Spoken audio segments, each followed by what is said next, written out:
राम राम भाई सारे ने। मैं झनी राहुल प्रियंका गांधी सेना की प्रवक्ता। भाई के आईआईटी यूनिवर्सिटी में स्टूडेंट्स के साथ इतना बुरा व्यवहार किया गया है सिर्फ इस बात पर कि वो एक मुद्दे को उठा रहे थे। भाई मुद्दा क्या है? भाई Kalinga institute of industrial technology में एक प्रकृति लामसाल बीटेक थर्ड ईयर की लड़की वो रिलेशनशिप में होती है घटिया बेहुदा लड़के के साथ। वो लड़का लखनऊ से है, बैकग्राउंड पॉलिटिकल है, उसके पापा मनोज श्रीवास्तव बीजेपी के लीडर हैं। तो उस लड़की के साथ इस लड़के का रिलेशनशिप टॉक्सिक हो गया। तो भाई है ना, कुछ लोगों का कहना है कि अब्यूजिव रिलेशनशिप के चलते ब्लैकमेल भी हुआ था। तो पिछले महीने ये लड़की इंटरनेशनल स्टूडेंट रिलेशनशिप ऑफिसर के पास गई थी कंप्लेन करने। कंप्लेन भी फाइल हुई लेकिन यूनिवर्सिटी ने कोई एक्शन नहीं लिया। और अब 16 फरवरी को जब यूनिवर्सिटी कैंपस में कॉन्सर्ट होता है तो ये लड़की सुसाइड कर लेती है। ऐसी न्यूज है ना पहली नहीं है, ऐसी बहुत सारी न्यूज छपती है न्यूज़पेपर्स में आए दिन। लेकिन है ना, इस यूनिवर्सिटी ने महारत हासिल कर ली हमारे देश के नेताओं से सीख करके कि मुद्दों को कैसे दबाया जाता है। आखिर एक यूनिवर्सिटी एक अपराधी को बचाने की कोशिश क्यों कर रही है? उस लड़के को क्यों बचा रही है? क्या इसलिए कि उसका फादर एक बीजेपी लीडर है? यूनिवर्सिटीज के अंदर है ना पॉलिटिकल प्रोटेस्ट होते हैं, स्टूडेंट्स को अरेस्ट भी कर लिया जाता है। लेकिन के आईआईटी ने तो है ना हद कर दी, बाउंसर बुला के स्टूडेंट्स पीट दिए ताकि वो अपनी आवाज है ना उठा ना सके। बच्चों का कहना था कि एडमिनिस्ट्रेशन इस मैटर को दबा रहा है। एडमिनिस्ट्रेशन ने बॉडी अपनी पोजीशन में ले ली। पेरेंट्स आने से पहले ऑटोप्सी करवाने की कोशिश की जा रही है और इस लड़के को भी भगाने की पूरी तैयारी थी। जब स्टूडेंट्स ने रास्ता रोका तो यूनिवर्सिटी ने बड़ा महान काम किया। एक ग्रुप ऑफ स्टूडेंट्स के लिए खुद को क्लोज डिक्लेयर कर दिया, साइन डाई कर दिया। और वो स्टूडेंट्स हैं नेपाली। और उस दिन उनको है ना हॉस्टल से बाहर निकाल दिया, बसों में भर भर के मार मार के उनको कटक रेलवे स्टेशन पे छोड़ दिया। सोचो अगर हमारे देश के साथ ऐसा कोई करे तो कैसा लगेगा।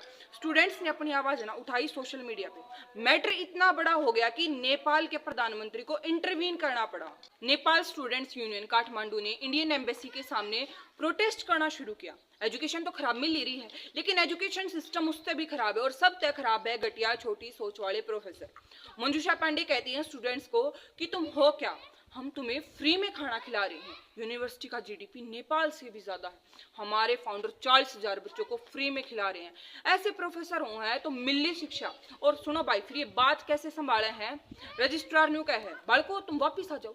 लेकिन इसमें भी स्टूडेंट्स न्यू कहे कि मारे पे एनडीए साइन करावे हैं कि हम तुम्हें माफ करते हैं, जाओ तुम्हें वापस ले लेंगे लेकिन तुम अपनी गलती मानो। हिपोक्रेसी की भी तो कोई लिमिट होती है। लेकिन जब न्यूज वायरल हुई तब यूनिवर्सिटी माफी मांगती है, फिर तो प्रोफेसर साहिबा भी माफी मांगती हैं। सोचो अगर नेपाल के पीएम बात नहीं करते यूनिवर्सिटी के फाउंडर से तो इन बच्चों का क्या होता।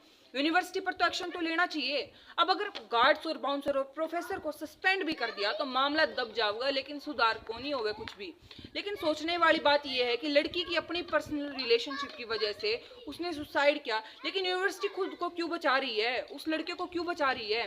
वैसे भाई ये फाउंडर हैं यूनिवर्सिटी के, ये बीजेडी से थे और पॉलिटिक्स से रिटायर हुए हैं अब इलेक्शन हारने के बाद। कुछ तो गड़बड़ है भाई। और जो ये फ्री वाली बात कहें ये क्यों कर कैसे कहें? स्टूडेंट्स फीस भरकर पढ़ना में है तो यूनिवर्सिटी वाले किस बात का एटीट्यूड दिखावे हैं, किस बात का ये रेशियल अब्यूज करे हैं?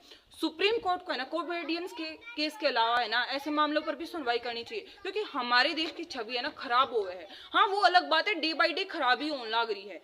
बीएचयू के अंदर है ना रेप केस हुआ था तो सारे आरोपी जेल तक बाहर हैं बेल पे। और जिन स्टूडेंट्स ने प्रोटेस्ट किया था उनकी हालत बुरी कर रखी है एडमिनिस्ट्रेशन ने। लेकिन यहाँ पे है ना कहीं भी जस्टिस नहीं है। स्टूडेंट्स को जस्टिस मिलना चाहिए। और सबसे शर्म की बात है एजुकेशन मिनिस्टर, एमईए और गवर्नमेंट सारे चुप हैं इस मैटर पे, मुंह पे ताला लगा रहे हैं बिल्कुल। बेरा है ना रेलवे वाला मैटर तो सुलझा भी ना है और वो मामला शांत करने खातिर ये रातों रात है ना मुख्य चुनाव आयुक्त बदल दे हैं।